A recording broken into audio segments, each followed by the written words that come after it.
Frank Rousse, 37 years as maintenance in Surrey Hospital before it moved to the new hospital. I'm retired now. My sister ended up in long-term care in the newer hospital. And I know that the newer hospital, when it has too many long-term beds, they can't function properly to make a good amount of money. So they were pushed out, went to Cedarwood, wasn't her choice. She had two different choices. She's been there ever since. Ross had mentioned there's about a 4-year waiting list. That 4-year waiting list stays stalled out because people that are very sick in their house, that when they get sick, they end up in emerge, bang, right into a nursing home bed if they're at a certain state. So that list stays stagnant, okay? And the hospital can't operate to its high stability because there's 31 people there. I just want an answer.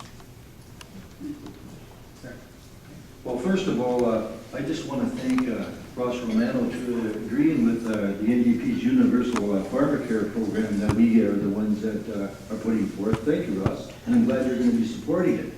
In answer to your question, is it Frank? You know, so the hospital gets some funding from the government, and I'm going to tell everybody, that's a good thing. That's a good thing they got the funding from the government, okay? But you know what? The problem is the people waiting in the hallways, our senior citizens who are waiting in the hallways for a nursing home. Because guess what? The government didn't give any funding to the nursing homes, and that's what's creating the waiting list and all the problems that we got. That's the problem.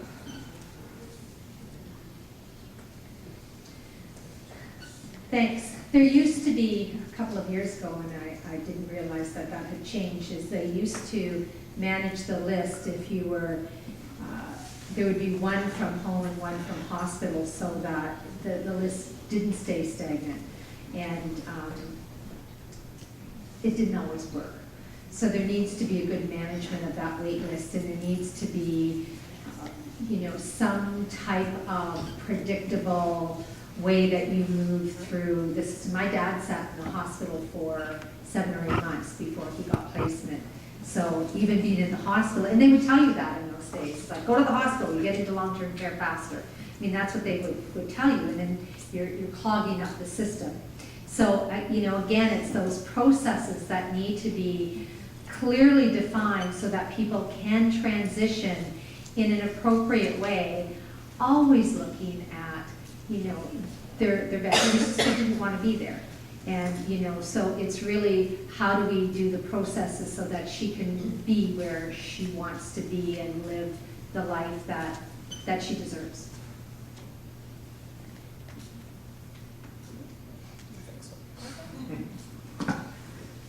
Thank you, Mr. Bruce. So we highlighted this obviously earlier, speaking about long-term care. The problem is that we don't have enough long-term care beds. That's why we have a waiting list. And in 14 years, our government hasn't created any. In fact, the last government to have created long-term care beds was actually the last PC government from 95 to 2003. There was quite a demand for long-term care beds at that time after 5 years of NDP government in Ontario, and they were created at that time. Now, the interesting, I say to people all the time, it's more important to earn someone's support than it is to ask for it. You want someone who's going to fight for you and fight for what's important to you. Obviously right now the biggest issues are fighting for long-term care, fighting for healthcare, and better care for our seniors. That's what we're talking about today. I don't think it's right to make false promises. I don't believe in making false promises, and I don't believe in playing typical politicians' games. If that's what you're looking for, then maybe you should be voting for my friend to the left, because that's all I've been hearing. You all heard some comment about pharmacare that I don't know where it came from. You certainly didn't hear